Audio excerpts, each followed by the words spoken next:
Homeland Security Secretary Kristi Noem says the suspect in the shooting was radicalized in the U.S. after arriving from Afghanistan in 2021. We believe he was radicalized since he's been here in this country. We do believe it was through connections in his home community and state, and we're going to continue to talk to those who interacted with him, who were his family members, talk to them. So far, we've had some participation, but anyone who has information on this needs to know that we will be coming after you, and we will bring you to justice.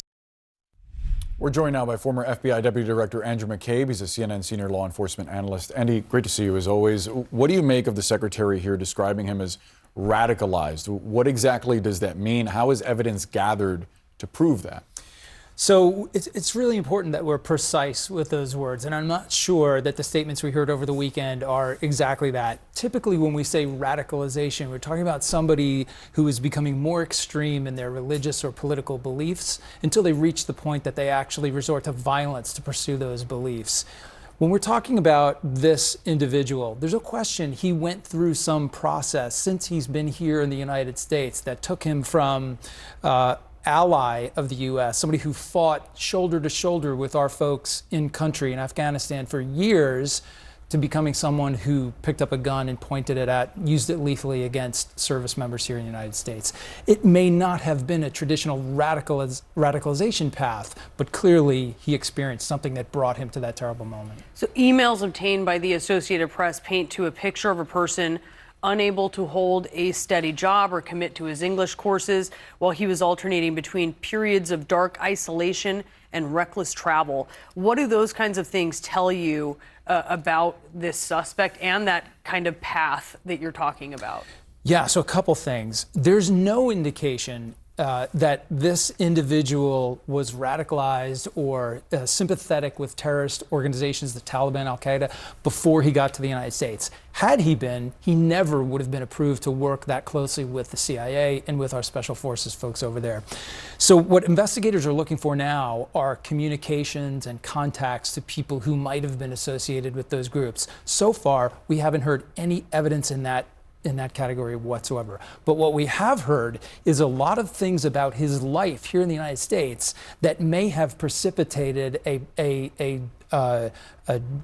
devolution in his mental illness. So you have someone who served overseas in an incredibly high operational tempo, engaged in violent combat on an almost nightly basis. He did this for 8 years on behalf of U.S. interests, fighting with our soldiers.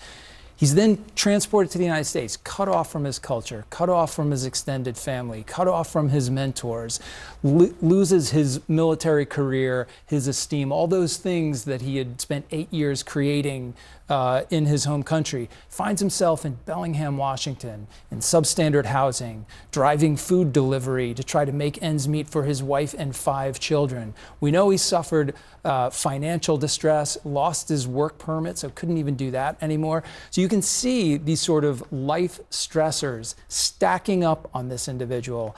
Understanding that, the idea that he may have had some sort of a break that led him to this horrible, horrible, violent decision, that picture seems to come together a little more clearly. To what you were just describing, there was a community advocate who apparently reached out to a refugee organization for help, fearing that the suspect at one point was becoming suicidal. Yeah. As you hear the secretary there saying that they're going to interview folks that interacted with him, what would you ask them? Well, that's exactly what you want to do. You want to talk to family members, anyone he may have interacted with, either in his neighborhood or at work or something like that. You want to just get a sense of what sort of things did he say? What did he do when he wasn't working? How did he occupy his time? Was he somebody that spent all of his time scrolling on his phone, looking at terrorist propaganda or violent images? Is he somebody who you could interact with on a social level? People who progress towards that very isolated, disconnected place that sometimes leads to violence start to lose the capacity to conduct social interactions, to develop friendships, to participate in community events. So it's really much more of a holistic view than a very specific, did this person talk to an ISIS recruiter? The White House press secretary just addressed this at the briefing. Let's listen into what she said. Here are the facts. The terrorist who gunned down American soldiers blocks away from the White House in an ambush was an Afghan national who was flown into our country by Joe Biden's administration in September 2021 in the chaotic wake of their botched withdrawal from Afghanistan, one of the most embarrassing moments in the history of our great country. Joe Biden's historic failure in Afghanistan continues to haunt this country and our men and women in uniform. Not only did this surrender lead to a suicide bombing that killed 13 American heroes in Kabul, but now National Guard troops were shot on U.S. soil by the same kind of enemy. We continue to live with the deadly consequences of Joe Biden's horrific leadership. Nearly 100,000 Afghans were recklessly released into the United States with little to no vetting. There was no regard for the disorder and violence that this would unleash on American communities and American culture. Reportedly, thousands of these strangers and unknown individuals were flagged to the Biden administration for national security, public safety, and fraud concerns. But the terrifying truth is that the Afghanistan debacle is just a small part of Democrats' complete and total betrayal of the American people during the Biden years. The tragedy that we just witnessed the day before Thanksgiving is a reminder that untold thousands of terrorists, gang members, and criminals were invited into our country and remain here to this very day. The border is now secure, thanks to President Trump, but the threat in our interior remains real and urgent. These public safety threats are already inside our land. And President Trump was elected on a promise to find and remove them. And he has already taken significant steps and made significant progress towards fulfilling this promise. But there is more work to be done because President Trump believes that he has a sacred obligation to reverse the calamity of mass, unchecked migration into our country. As a result, the Trump administration is now actively re-examining all of the Afghans imported into the country by Joe Biden. Any individual who threatens our national security or our citizenry will be subject to removal. President Trump has already permanently paused migration of foreign nationals from third world countries that pose a very high risk to the United States. For too long, past American presidents supported self-destructive immigration policies that allowed foreigners who outright hate our country and have no interest in assimilating into our culture. They've allowed these individuals to flood peaceful American communities. This disastrous approach has drained our welfare program, driven up the cost of housing, suppressed wages, and jeopardized the safety of law-abiding American citizens. In fact, according to a new bombshell report from the New York Times, Somalian migrants in Minnesota have defrauded nearly $1 billion in taxpayer-funded benefits under Democrat Governor Walz's leadership. President Trump is putting an end to this dangerous America Last approach. His position is rooted in common sense. In the wake of last week's atrocity, it is more important than ever to finish carrying out the president's mass deportation operation. America cannot allow millions upon millions of unvetted illegal aliens to be rewarded with amnesty after they broke our nation's laws to come here.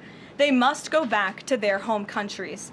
It is also essential to immediately address the massive fraud and corruption that has been going on for decades in other aspects of our immigration system, most notably when it comes to asylum claims. Millions of people who have come here under false pretenses are told blatant lies now enjoy temporary legal status. President Trump is ending this scam as well, and I would point out that the Democrats have tried to block this administration from doing so at every turn with lawsuit after lawsuit. The hard truth is that even when it comes to our legal immigration system, past presidents... Caroline Leavitt saying a lot there, a lot of it does not reflect the reality of this particular individual. That's right. And that does not make what happened here in Washington any less alarming. We have to be very clear about that. But she's talking about little to no vetting. I mean, that's not the case with this individual. This is someone who worked for years on some of the most sensitive operations in Afghanistan with U.S. forces. At the direction of U.S. forces, Correct. shoulder to shoulder. During multiple administrations, including the first Trump administration, which I think is why this is particularly alarming, because this is someone who applied for asylum in 2024 under the Biden administration, was granted asylum during this latest Trump administration, and yet still gets through the cracks. That is why it's so important for us to figure out how this happened, what led to this. We know that this, to get vetted to work with the CIA and with Joint Special Forces Command in Afghanistan, there could not have been any information that he had any terrorist leanings whatsoever. He worked in that capacity for 8 years. He earned the opportunity to come over here because as a partner working in that function, he would have been number one on the Taliban's kill list once they took the government over. So he comes back to the United States with we can only assume, a clean record, and somehow goes from that to being someone who attacks and tries to kill our own patriotic servicemen here in the United States. We have to figure out why that happened.